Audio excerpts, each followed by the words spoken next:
Folks, I just watched one of the strangest, creepiest episodes of Digimon that I've ever seen, and I loved it.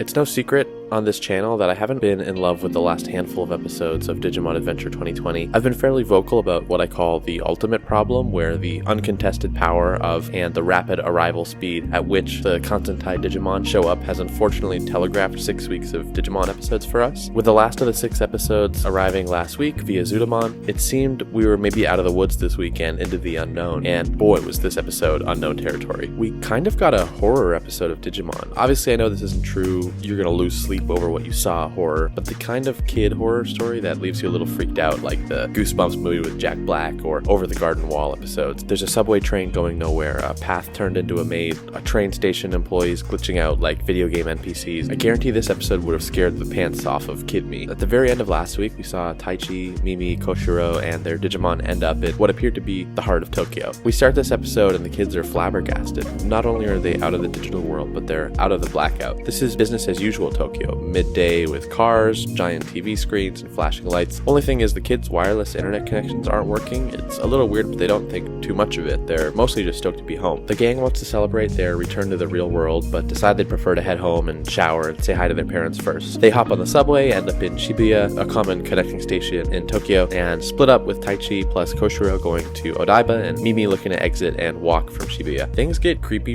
real fast as Mimi and Palmon start doing circles in the Shibuya underground tunnels. I love this as the premise of a creepy story and as a Digimon story because it's the perfect blend of fantasy, with a never-ending labyrinth, but also a blend with real-world stress of being lost in an underground path. I'm not ashamed to admit I have been Mimi in this scenario, whether that's in Shibuya Station, on vacation, or even here in Toronto. I get lost underground all the time in the darn tunnel. Mimi and Palmon find a burger shop and interact with this super creepy cashier who can only say welcome and is that for here to go. Mimi soon picks up on this, that something isn't right, and just as that happens, Taichi and Koshiro realize their train leading out of Shibuya has taken them right back to Shibuya Station, and it says that the next stop is Shibuya Station. They hop off and quickly reunite with Mimi in the maze. They're soon attacked by these little kite-looking eyeball Digimon, and finally they manage to find a way out of the tunnel when Greymon busts a hole out of the tunnel. The kids see sunny Shibuya, which quickly loses its shine and starts glitching out, devolving into a simulation city. Just as the kids piece together what's going on, eyeballs start popping up on city buildings, roads, and signs. Again, Kid Me would be scarred by this. Izamon appears in the center of the city, and kids bring out the ultimate Digimon to try and stop this thing. Seeing Metal Greymon, Atler Kabuterimon, and Lilymon team up was a total treat, and I love the way that Izamon used its simulation city to defend itself. Atler Kabuterimon would charge towards Izamon, and it would manifest a highway out of nowhere with a truck that would plow into Atler Kabuterimon. Super cool stuff, super inventive, and again, after the last 5 episodes, following a pretty clear structure, I loved having no idea what was going to happen during this fight. And speaking of not knowing what was going to happen, all of a sudden, who joins the fray but Garudamon? I was actually multitasking on my phone, taking notes during this part, but when this happened, it forced me to put my notes away, throw my phone down, and focus solely on this insane episode. Next came Zudomon and Where Garurumon, who was chilling on Zudomon's arm like an absolute boss. I need someone to caption this. It was hilarious. I don't know exactly how the others arrived here, but seeing them reunited before I expected filled me with so much happiness. And then to see 6 ultimate Kanzentai Digimon go after Izamon, it was fantastic. The use here of the music track Extreme Fight had me wanting to shadow box or something. I was so fired up. I'm not quite ready to say that rushing the ultimates was worth it just for this moment. I think that would be pretty short-sighted and letting the hype cloud my judgment a bit, but seeing them together was nothing short of epic. And if the show is truly going to give each kid a mega, just wait until we get another moment like this with all 6 or even all 8 mega level Digimon later in the series. The kids seem to be able to stop Izamon, but right as they do, a new serpent-like Digimon appears out of thin air, still in the simulation city. The episode ends there, but the teaser at the end makes it look like next week will be all about battling this new serpent, and the location changed a bit to look more like the network world from episodes 1 to 3. It's not ultra clear to me if the kids are still in the traditional digital world, but with some kind of simulation filter on top, or if they're in that network area from episodes 1 to 3. I would like some clarification about the series' rules and lore about what those two worlds are and what their relation is to each other.